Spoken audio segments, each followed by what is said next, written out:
Hey guys, this is my review of the Apple Watch. I've had it for about a day now. I got it yesterday. You had to order within the first couple minutes to get it on release day, but they did send it overnight for free, which was a nice touch. But this is the Apple Watch. This is the Sport 42 millimeter with the white band, and as you can see, it's really pretty in general. And this is, the cheap model, so to say. This one's, I think, was $399, and it's very interesting, to say the least. The first thing that I noticed, I was very surprised, was the quality of the band. I was expecting kind of a cheap band like a Fitbit or something like that would be dreadfully uncomfortable to wear, but this rubber is like a food grade rubber. See if I can get it in there, and it's very soft, very pliable, and just surprisingly comfortable for being plastic. And the way you do it is you actually snap this thing around your wrist and then fold this inside there, so it doesn't leave a whole lot hanging out. Everything about it feels really good. The battery life is nowhere near as bad as people make it out to be. I definitely got an entire day's usage out of it, and was laying in bed at midnight before I threw it on the charger, and it still had 30%. So I'm not really sure what all the hubbub's about there, but as you can see, there's the little clips to take the bands off. You can use any band with any watch. You got your heart rate sensor, and this whole section here is kind of a charger, which is neat because you get the charger and it just snaps to it magnetically, like so, and it charges. Neat. And like I said, it is more comfortable than you'd expect to wear. Let me put it on here and I'll show you. So you snap that in, and then just simply fold that down in here. And there we have it. You got your digital crown and your favorites button. Push your favorites button, it's going to go to your favorites. Now, one of the things I noticed is that when I started this thing, it had all the pictures updated from Facebook of everybody, and then I changed some favorites around, and now it doesn't, with no real explanation as to why. I've tried resyncing the data and everything else, and it probably a bug, if I had to guess. So another thing is, when someone else has a watch, this is supposed to be a button that lets you do, pictures and send your heart rate and all that good stuff, and that just doesn't seem to work because for whatever reason the information link between the favorites and that is not working. I'm not really sure what's going on. It could be something I've done, or it could be a bug. You can tap on a particular thing on your screen, like for instance the calendar, to get your events, and then go back to a monthly view. You just press the digital crown to go back to your screen. Now what I've got set up here is the temperature, my activity, which you can see I've been very active today, and the battery life, as well as the time and date, obviously. If you tap on the activity ring, it'll tell you how often you need to stand and how much time you spent standing that day. You can log your workouts, and it'll keep track of your heart rate and estimate the calories burnt. Your move, which is how many steps you've taken, which I've burnt a whopping 6 calories, and then an overall ring. And to get back, you just press the digital crown again, and it'll take you back. And if you press the digital crown at the home screen, it'll bring you to the apps section, where you can see all your apps. Sorry, the color's a little washed, but you can actually pick your app. For instance, USAA, you can glance at your accounts. That just happened to be on my phone. I haven't actually tested that. And right there is the workout, where you can log whatever workout you want, whatever you're trying to do. Press the digital crown, and I'm going to go back home.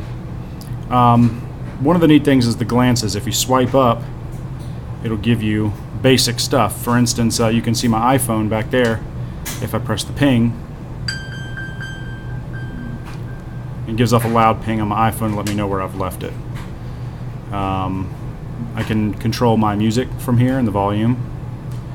So far, I haven't figured out the whole Dick Tracy thing where you can talk through the watch, which I've heard you can, but I haven't seen it yet, nor can I play music through the watch. It measures your heart rate. This seems to take forever.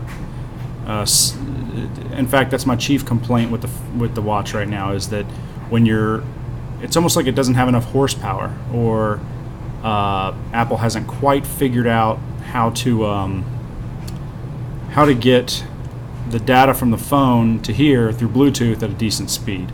They're going to have to start natively loading apps to the phone because they're just too slow. For instance, location. Okay, I lied. It was pretty fast there. Maybe it just depends on environmentals. I don't know. But I do know that sometimes location-based stuff can take quite a while, especially when you're out and about. It could have something to do with the fact that I'm on Wi-Fi right now. In fact, that makes sense because when you're on Wi-Fi with both devices, they communicate via Wi-Fi rather than Bluetooth. So when it's over Bluetooth, trust me, it's a little sluggish. One of the really neat things is that if you it's not really long press, it's that whole new force touch thing. So if I were to just, touch the calendar, I would get the calendar. However, if I press with a little bit of pressure, then it's a secondary, almost like a right click. And you can go through and customize what kind of watch face you want. I like this one because it gives me the most information. But you can go with the trademark jellyfish that everybody's been seeing. And the jellyfish will swim around on there. If you're showing off, or just like jellyfish for some reason. There's a lot of different faces here. You cannot add faces to it. Apple's got to be working on this because that would just be a huge missed opportunity. Plus, there's actually a spot for new, and there's nothing really happens. But nonetheless, for a version 1.0, it's still pretty good. So anyway, that's my face. And what's neat is that if you put the watch down, it'll turn the screen off, and then when you bring it up, it'll automatically show you the watch. That's really about it. You can control your camera for your phone. Like if you want to put the phone up on I don't really know the practical usage for that. Put your iPhone up on a tripod and take a group selfie, I guess. I'm not really sure. Doesn't seem all that useful to me, but it's there. You can use Apple Pay through here. You have your photos where you can, that would be stocks, but you have your photos where you can view your favorite photos. You could sync as many as you want to it, but I recommend just syncing the favorites folder. That way, if you want, I guess, to show someone a picture on your watch, which just seems a little bizarre. And you can see right there I got a text message. If the colors weren't so washed. Let's see. Yeah, well, sort of. Anyway, the colors are actually incredibly well done on the phone. I mean on the watch, because the blacks are just very inky. Everything is just very vibrant and very visible in any light level for the most part, unless you're recording on a piece of shit Microsoft camera, which is what I'm doing. But anyway, it shows you particular messages that you get, and you can reply via Siri, or like for instance, if I were to hit reply, it'll give me basic text that I can reply with. These creepy emojis. These things are the stuff of nightmare. You go and they move, and it's just not natural. I don't know why. It bothers me. There's something about that just it freaks me out. Anyway, if someone else has a watch, it'll show that bizarre emoji on their screen, like this guy is having an orgasm, it appears. But there's other ones too, like this cute heart, which I guess if you're 16, and that would be cool. This guy right here, again, a little creepy. And then things like penis-shaped eggplants.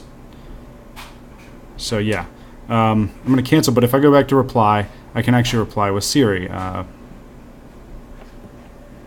dokie.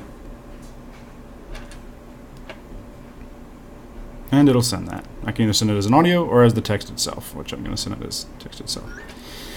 Other than that, I mean, the watch is very it's very good. It's there's been a lot of complaints about battery life and stuff like that, but I haven't seen anything like that. For the most part, everything that's quote unquote wrong with this, I think could be fixed in a software update. Improve the battery life by 20% maybe, and get some natively loaded apps and stuff like that. But I think it's definitely it's going to put Rolex out of business. So anyway, that's the review. If you have any questions, let me know.